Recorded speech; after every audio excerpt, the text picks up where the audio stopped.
এক নম্বর ক্ষতি, গীবতের কারণে কবিরা গুনাহ হয়।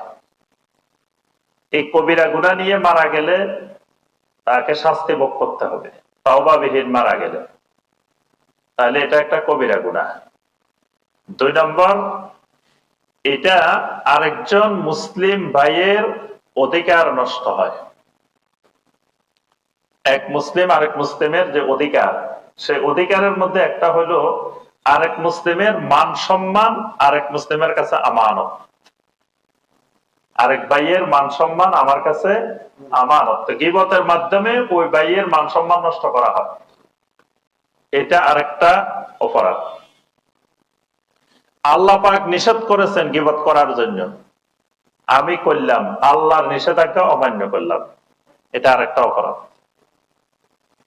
এবং গীবতের মাধ্যমে আপনি যখন গীবত করছেন, যার গীবত করছেন সে যদি শুনে, আপনার মাঝে তার মাঝে সম্পর্ক বিনষ্ট হবে।